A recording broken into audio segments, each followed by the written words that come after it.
Next question. There's a gentleman right behind you, I think. Okay, sorry. Good evening, Tony Browder. Good evening, brother. I appreciate all that you've said so far. I wanted to ask about the Willie Lynch syndrome and your take on that. I referenced the Willie Lynch letter in my third book, Survival Strategies for Africans in America.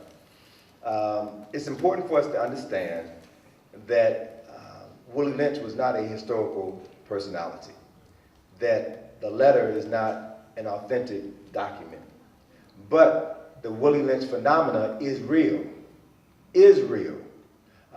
Several scholars have researched the letter, and they found errors in the syntax.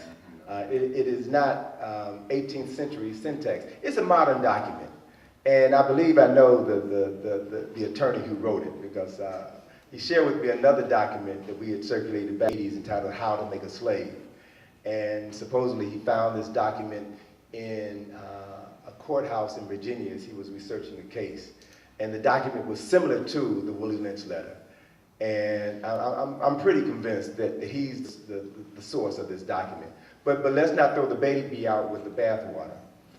While Willie Lynch may not have been a historical person, the phenomenon that is recorded in that letter is real, is all too real, because there had to have been meetings and discussions to determine how every European nation, with the exception of Russia, participated in the wholesale theft, enslavement, sale, rape, and murder of at least, conservatively speaking, at least 55 million African men, women, and children over a period of 444 years, from 1444 to 1888.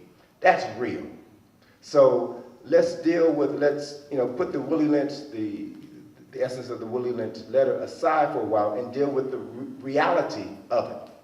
So, and that's hard for some people to do, because when we talk about this issue, folks say, well, forget about slavery.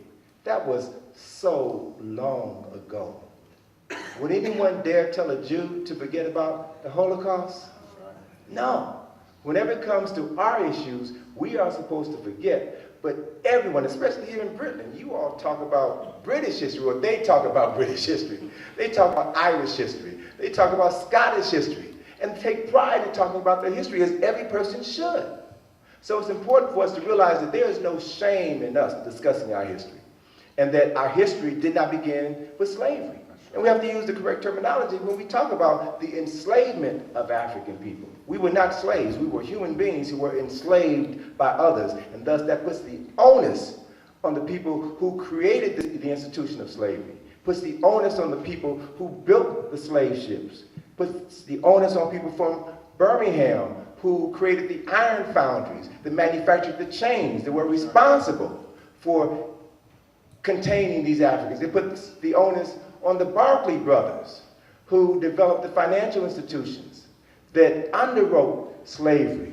It puts the onus on Lloyd's of London, who insured the slave ships. So once you know your history, you then begin to connect the present events with past events, so that you can understand how it's all connected, as Dr. John Henry Clark used to say. That's why our history is not encouraged. Because if we did what other cultures did, then we would hold people accountable for what happened to our ancestors and for what is happening to us right now. And if I can jump back to the question that you raised about what's happening to our children, guns are illegal here in the UK, aren't they? That's right. Why is it our children are the ones who keep getting guns? Drugs are illegal here in the UK, but why our children always have access to drugs? That's not an accident. It's a means of the continued mental and physical enslavement of a people. So if you don't have a historical perspective to understand that we have been living under conditions of war for at least 500 years. It's a physical war, it's a mental war, it's an economic war, it's a spiritual war, it's an educational war. So if you don't know that you're in a war, you'll never be able to defend yourself, and more importantly, you'll never be able to defend your children. That's why reading is the most important thing that anybody can do.